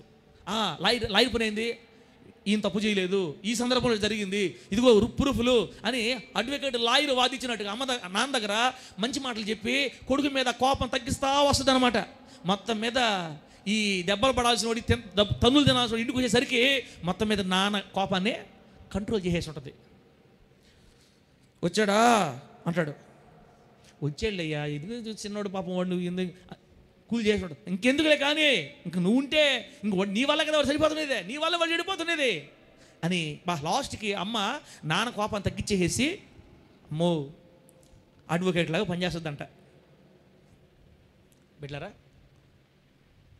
ఒక్కొక్కసారి నీ మీదకు ఉగ్రత రాకుండా ఆగుతుందంటే నీ కొరకు ప్రార్థన చేస్తున్న నీ జన్మనిచ్చిన తల్లి కారణమై ఉండొచ్చు. దేవుని ఉగ్రత నీ మీద దిగకుండా ఇంతవరకు నువ్వు దీవించబడ్డావంటే, ఆగేవంటే, ఆ ఉగ్రత నీ దగ్గర రాలేదంటే దానికి కారణం నీ కోసం ప్రార్థన చేసే దైవజనుడు అయి ఉండొచ్చు. దైవజనులు అడ్వకేట్లా పనిచేస్తారు దేవుడి దగ్గర. అయ్యా తెలిసో తాగుతున్నాడు, అయ్యా తెలిసో తిరుగుతున్నాడు బయట, అయ్యా కనికరించయ్యా, అయ్యా నువ్వు కనికరించబోతే ఎవరు కనికరిస్తారు అని బ్రతులాడుకుంటాడు దైవజనుడు అడ్వకేట్ లాగా. అందుకే ఎప్పుడు కూడా పిల్లలు కాస్త ఎదిగిన తర్వాత చూడండి, మా నాన్న తాగుబోతాడు తిడుతుంటారు పిల్లలు తల్లిదండ్రుల్ని. ఏదో చిన్న పొరపాట్లు ఉంటాయి తల్లిదండ్రుల్లో, బయటకు వచ్చి వీళ్ళదే పెద్ద వీళ్ళకి ఎదిగినట్టుగా వీళ్ళకిలే మా నాన్న తాగుబోతాడు అసలు పట్టించుకోడు అని అందరూ చెప్తారు. అటు ఎప్పుడు చెప్పకూడదు తల్లిదండ్రుల గురించి. వాళ్ళు పెంచకపోతే వాళ్ళు పెట్టకపోతే మనం ఎంత అయ్యామా. కాబట్టి మన తల్లిదండ్రులు ఏదైనా లోపాలు ఉన్నా కూడా మనం బయట చెప్పకూడదు. అలాగే దైవజనులకు చిన్న చిన్న లోపాలు కనపడ్డా కూడా ఊరంతా చెప్పకూడదు. తల్లిదండ్రులు కదా, వాళ్ళు ప్రార్థన చేయకపోతే, వాళ్ళు ప్రభువులో పెంచకపోతే మనం ఇంత రోజులు ఎంత అయ్యాం. కాబట్టి దైవజనుణ్ణి మనం ప్రేమించాలి, మన జన్మనిచ్చిన తల్లిదండ్రుల్ని మనం సన్మానించాలి, జాగ్రత్తగా ఉండాలన్నమాట. ఆ తర్వాత అమ్మలో చూస్తా మనం మాట్లాడదాం. అమ్మలో చూస్తా అయిపోయింది, ఇంకా 5 నిమిషాలు ముగిచ్చేస్తానా మాట్లాడే మాటే. ఇప్పుడు నల్లగా ఉన్నాడు మా జానుపాలన్న, లేదా ఇంకా నలుపు అనుకుందాం, ఇంక ఊరు లేడా, ఇంకా బ్లాక్, ఇంకా మా జానపాలన కంటే నాకంటే ఇంకా నలుపు అనుకోండి. అందరూ ఏమంటుంటారు, చాలా బ్లాక్గా ఉన్నాడమ్మా, వాళ్ళ నాయన రంగేమో, ఏంది మరి ఎంత పుట్టాడు, మరి ఎంత నలిపోయింది, మీరు సబ్బులు బుయిలా అంటే అడుగుతుంటారు, గాయపరుస్తూ ఉంటారు అమ్మని. బ్లాక్ అని వాళ్ళ పిల్లలు కానీ తెల్లగా పుట్టారు మనల్ని బతకనేరన్నా లోకమా. నా మనవరాలు చూడు చామంతి పువ్వు, అసలు నా మనవడు చూడు మల్లి పువ్వే, ఇదేంటి ఇట్టున్నారు. అందుకే లోకంలో ఒక సామెత ఉంది, కాకి పిల్ల కాకి ముద్దు. మీకు లోకమంతా మనల్ని తిట్టినా, లోకమంతా మనల్ని నల్లడన్నా, అమ్మకు మాత్రం మనలో హీరో కనపడుతుంటాడు. దేవునికి స్తోత్రం కలుగును గాక. నలుపు అంటారు కానీ నలుపు అయిన నా బిడ్డ కళ చూడు, మొక్కలో కళ చూడు నా బిడ్డకే, అవునా కాదా. లోకమంతటికి మనలో తప్పులు కనపడతాయి, తల్లికి మనలో తప్పులు కనపడవు. ఏం ప్రేమ అండి ఇది అసలు. అందుకే దేవుడు తల్లి ప్రేమను తీసుకున్న లెక్కలోకి. లోకమంతా మన రంగును బట్టి, మన ఆకారాన్ని బట్టి ఎగతాళి చేస్తూ ఉంటుంది, అమ్మ మాత్రం తన బిడ్డలో హీరోని చూస్తుంది. నా బిడ్డ ఎంత నలిపే, కానీ నా బిడ్డ మామూలు కలగాదు, ఏంది అసలు మొత్తం నా పోలిక నా ముక్కే. అసలు నిజం చెప్పాలంటే అంత ఘోరంగా ఉంటాడు చూసేదానికి ఆ మనిషి, కానీ అమ్మకు మాత్రం నా ముక్కే, ఎంత బాగున్నాడో సంతోషపడుతుంటుంది. లోకమంతా చేతగానోడు అని ఎగతాళి చేసినా, లేకపోతే తాగుబోతు అనుకోండి బాగా కొడుకు, లోకమంతా తిడుతుంటారు, భార్య కూడా తిడుతుంటుంది కోడలు, కానీ అమ్మకి ఎందుకో కొడుకు అంటే తాగుబోతోళ్ళు కూడా ప్రేమ, తాగుబోతోళ్ళు కూడా తన కొడుకుని చూసుకుంటుంది. అబ్బో ఎంత మురిసిపోతుంటుంది, నా బిడ్డ మారాలా. థామస్ ఆల్వా ఎడిసన్ తెలుసు కదన్నా, ఏం కనిపెట్టాడు ఆయన, లైటు బల్బును కనిపెట్టి ఆయన చిన్న వయసు చదువుకునేటప్పుడు, కాన్వెంట్కి వెళ్ళేటప్పుడు స్కూల్కి మైండ్ పనిచేయలేదంట, అసలు మెంటల్గా ఉండేవాడు. ఒక స్లిప్లో రాసి పంపించారంట, వీళ్ళ అమ్మ కూడా టీచరే. వాళ్ళ అమ్మకి ఏం రాసి పంపించారంటే స్కూల్ నుంచి, అమ్మ వీడి పిచ్చి ముదిరిపోయింది, వీడికి ఏం చెప్పిన అర్థం కావడం లేదు, మెంటలో చేసింది వీడికి మేము చదువు చెప్పలేం, వీడి వల్ల స్కూల్లో అందరూ చెడిపోతున్నారు, వీడికి నువ్వే చదువు చెప్పుకో, స్కూల్కి పంపిబాకని చెప్పి వాడి చేతే రాసి పేపర్ పంపించారంట. పిచ్చోడు మెంటలోడు ఒక అర్థం కావట్లేదని. వాడు తెలియక అమ్మ తెచ్చి, మమ్మీ ఏం రాస్తుంది మమ్మీ, దాంట్లో ఏం రాస్తుంది మమ్మీ అని అడిగాడు వాళ్ళ అమ్మని వచ్చి. వాళ్ళ అమ్మ బాగా చదువుకుంది, చదువుతుంటేనే కన్నీళ్ళు తిరిగాయి. వీడికి ఏం చెప్పాలి ఇప్పుడు ఆలోచిస్తుంది. దేవుడు ఒక మంచి ఆలోచించాడు, నానా వీళ్ళు ఏం రాస్తున్నారు తెలుసా, నీ మైండ్ చాలా ఫాస్ట్గా పనిచేస్తుందంట నాన్న, నువ్వు చాలా క్లవర్ అంట, అసలు నీలాంటి వాళ్ళకి వాళ్ళు చదువు చెప్పలేరంట. ఏందే నీలాంటి వాళ్ళకి వాళ్ళు చదువు చెప్పలేరంట, అందుకే నన్ను చెప్పమంటున్నారు, నేనైతే బాగా చెప్తానని నీకు. అవునా మమ్మీ, నాకు చెప్పలేకపోతున్నారంట వాళ్ళ. అదే మాట దేవుడు పాదాల దగ్గర పెట్టి ఏడ్చిందంట, ప్రభువా నా బిడ్డకి నేను ఇదే చెప్పా, నువ్వు నా బిడ్డని వెలిగించు, లోకానికి దీవెనగా మార్చు, నా బిడ్డ మెంటలోడే పిచ్చోడే వాడు నువ్వు వాడుకో అని కన్నీళ్ళు విడిచి ప్రభు పాదాలు పట్టుకొని తన బిడ్డకి చదువు చెప్పుకుంది. బిడ్డలారా, వాళ్ళ అమ్మ మాట ప్రకారం ప్రపంచానికి వెలుగునిచ్చే విద్యుత్తులు బల్బును కనుక్కున్నాడు. ఈరోజు ఈ లైట్ వెలుగు ఉన్నాయంటే ఎవరి వల్ల తెలుసా? Thomas Alva Edison. లోకమంతా పిచ్చోడని చెప్పింది, అమ్మకు మాత్రం బిడ్డలో హీరో కనపడ్డాడు. అమ్మకి తల్లి ప్రేమ అండి. అట్లాంటి అమ్మని లాస్ట్లో అనాథాశ్రమంలో వేస్తారా? అట్లాంటి అమ్మ లాస్ట్లో అసలు అట్లాంటి అమ్మ మంచంలో ఉన్నప్పుడు వాసన వస్తుంటే తిడతారా? వాసన నీ దగ్గర వాసన వస్తుందని తిడతారా? అప్పుడు అమ్మ ఏమనుకుంటుంది? నేను తొందరగా చచ్చిపోతే బాగుండు అనుకుంటుంది. మా తాత మా అమ్మ నాన్న నాకు చిన్న వయసు అనమాట. నాకు అప్పుడు ఎంత వయసు? ఇదిగో మన ఇస్తర కూతురు వయసు, షారోన్ వయసు నాకన్నా మా తాత. అలాగే మంచంలో పడ్డాడు. ఒకరోజు మా అమ్మ అరిచింది, ఏదో మాంసం అడిగాడని, ఏదో మొత్తం మీద ఎక్కడ తెచ్చి పెట్టాలి నీకు, నువ్వేమో సంపాదించిన ఆస్తి మాకు ఇచ్చావా అన్నట్టు పాపం కోపం మీద అమ్మ అరిచింది. బిడ్డలారా, ఆ రోజు నుంచి అన్నం తింట మానేశాడు అన్న. నేను అప్పుడే చూసి ఆ రోషాన్ని అప్పుడు చిన్నవాడు కదా నాకు తెలియదు, తర్వాత అమ్మలు చెప్పుకుంటున్నాను నేను. ఆ రోజు నుంచి భోజనం తినటం మానేశాడు. అంటే నా కూతురికి నేను ఇంక భారంగా ఉండకూడదు, వీళ్ళ దగ్గర నేను తినకూడదు, నాకు అవసరం లేదని కరెక్ట్గా 12 రోజులకి ఆకలితో చచ్చిపోయాడన్నా. ఆ తర్వాత మా అమ్మ ఏడ్చి దాన్ని గుర్తు చేసుకొని ఏడ్చి అట్లాంటి మాటలే మనం అనకూడదు వాళ్ళని. ఆ టైంలో వృద్ధాప్యంలో సంతోషపెట్టాలి, ఆనందపరచాలి. కూతురు కోసం ఆ తండ్రి ఎంత కష్టపడ్డాడు ఆ రోజుల్లో. నీకు పెళ్లి చేయడానికి ఎంత కష్టపడ్డాడు ఆ తండ్రి. జాగ్రత్తగా ఉండాలి, కొలిచిన కొలతగా వస్తుంది మళ్ళీ తర్వాత. బిడ్డరా, కాబట్టి నేనేం చెప్తున్నానంటే, లోకమంతా మనల్ని చేతగానోడన్నా తిట్టినా, మన రంగుని బట్టి కులాన్ని బట్టి ద్వేషించినా, అమ్మ మనసులో మనకు ప్రత్యేక స్థానం ఎలా ఉంటుందో బిడ్డరా. దైవజనుడు కూడా, అయ్యా మీ చర్చిలో ఒక ఆయన ఉన్నాడే జానుపాలు, మీ చర్చి నా దగ్గర చెప్తున్నారు వచ్చి, జానుపాలు ఒక ఆయన వల్ల. అవును మా బిడ్డే. అయితే ఏందట మాట్లాడుతుంటాడు, అసలు మెంటల్ ఎట మాట్లాడుతుంటాడు నా బిడ్డ, ఏం బాగా మాట్లాడతావు కదా, బాగా నడిపిస్తాడు కదా. దైవజనుడు కూడా బిడ్డల మీద పడనీయకూడదు మాట, పడనీరు మామూలుగానే. మీరు కూడా సేమ్ అంతే. మన మందిరం మీద బయట మాటలు పండకూడదు. మన మందిరంలో జరిగే మంచి చెప్పకూడదు, చెడు చెప్పకూడదు, బయట చిన్న జరగదు చెప్పకూడదు బయట. బిడ్డలారా, అమ్మలో ఉన్న లక్షణాలన్నీ దైవజనుల్లో ఉంటాయి. అందుకే దైవజనుడు రెండో అమ్మ. దేవుని నామానికి మహిమ కలుగును గాక. గట్టి చెప్పండి హల్లెలూయా. దైవజనుడిని మర్చిపోకూడదు, సంతోషపెట్టాలి, ఆనందింపజేయాలి. ఇంకొక మాట ఉందన్న, మనకు బైబిల్ ఉంది కదన్నా, మీ ఆత్మలని కాస్తారు దైవజనులు. మీ ఆత్మలు ఏం చేస్తారు? వాళ్ళు కాస్తారు. మీ ఆత్మలను కాచి దేవునికి లెక్క అప్పగించాలి. కాబట్టి ఆ పని చేస్తున్న దైవజనుల్ని దుఃఖ పెట్టకుండా చూసుకోండి. ఆ పని వాళ్ళతో దుఃఖంతో చేయకూడదు, సంతోషంగా చేయాలి అని. దైవజనులు దుఃఖంగా ఆ పని చేయకూడదు, నేను సంతోషంగా కాయాలి అని చెప్తాడనమాట. కాబట్టి బిడ్డలారా, దైవజనుల్లో మాతృవాత్సల్యం ఉండాలి, పితృవాత్సల్యం ఉండాలి. అటువంటి దైవజనుడిని మనం జాగ్రత్తగా చూసుకోవటం కూడా మన బాధ్యత. అట్లాగే జన్మనిచ్చిన తల్లిని తండ్రిని జాగ్రత్త చూసుకోవడం మనకు దేవుడిచ్చిన ఆజ్ఞ. ఇవన్నీ నువ్వు కరెక్ట్గా నెరవేరిస్తే నీ ఇంట్లో దీర్ఘాయుషు ప్రారంభమవుతుంది యేసు నామంలో. గట్టిగా చెప్పండి హల్లెలూయా.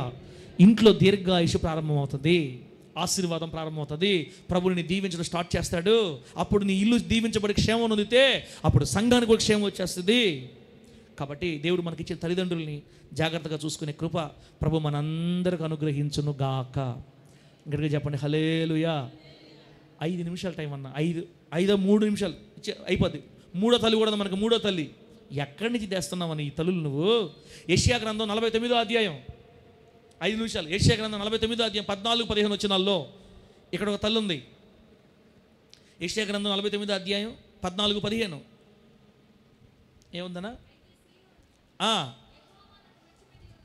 సియోను అనుకుంటుంది, యెహోవా నన్ను విడిచిపెట్టాడు, ప్రభువు నన్ను మరిచి ఉన్నాడని అనుకొనుచున్నది. అదిగో స్త్రీ తన గర్భమున పుట్టిన బిడ్డను కరుణింపకుండా వారైనా మరుస్తారు కానీ నేను నిన్ను మరువను. స్త్రీ తన చంటి బిడ్డను మరిచినా నేను మిమ్మల్ని మరవను కదా. ఇక్కడ స్త్రీని తల్లిని తీసుకొచ్చాడు దేవుడు. తర్వాత 46 చూడమా, 46 అధ్యాయం 3వ వచనం 4వ వచనం. 46 అధ్యాయం యెషయా గ్రంథం 3-4 వచనాలు. యాకోబు ఇంటి వారలారా, ఇజ్రాయేల్ ఇంటి వారలారా,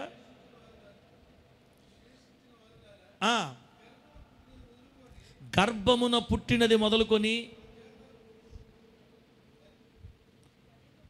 నా చేత భరింపబడిన వారలారా.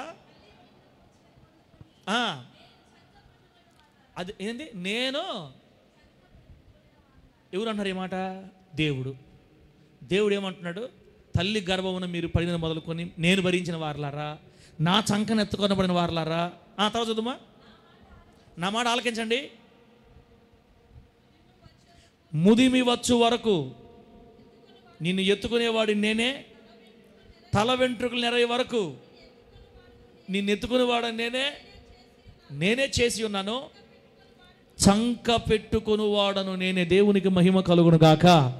నేను టోటల్గా మీకు ఏం చెప్పదలుచుకున్నానంటే, మనకు గుర్తుపెట్టుకోవాల్సిన, మనం ఎప్పటికీ మరిచిపోకూడని మన 3వ తల్లి స్థానాన్ని తీసుకున్నటువంటి 3వ తల్లి ఎవరంటే మనం ఆరాధిస్తున్న మన ప్రభు అయిన దేవుడు. యేసయ్య అమ్మ అని మనం సంతోషపడాలా. యేసయ్యలో తల్లి ప్రేమ సమృద్ధిగా ఉంది. మన ప్రభు అయిన యేసయ్య తన చంకను మనల్ని పెట్టుకోవడంట. చంకన మోస్తున్న మనందరినీ, వయసు తారతమ్యం లేకుండా ఇక్కడ కూర్చున్న ప్రతి బిడ్డని, ముదిమి వచ్చు వరకు నిన్ను ఎత్తుకొనుచు రక్షించువాడను నేనే, చంక పెట్టుకున్నవాడను నేనే. చంకన ఎవరు పెట్టుకుంటారు? చంకన పురుషులా స్త్రీలా? బిడ్డలను చంకలు వేసుకుని ఎవరు అక్క? మామూలుగా తల్లి కదా, ఒడిలో పెట్టుకోండి, తర్వాత ఎత్తుకొని చంక పెట్టుకుంటా తల్లి. నేను మిమ్మల్ని చంకను ఎత్తుకున్నాను అంటే 3వ తల్లి. మనం చూడాల్సింది, మనం గమనించాల్సింది, మనం ప్రేమించాల్సింది, మనము ఆరాధించాల్సింది ఇదిగో మన ప్రభు అయిన యేసుక్రీస్తు వారిని. బిడ్డలారా, బైబిల్ ఒక మంచి మాట రాయబడింది. మన ప్రభు అయిన యేసయ్య విజ్ఞాపనకర్తగా ఉన్నాడంట.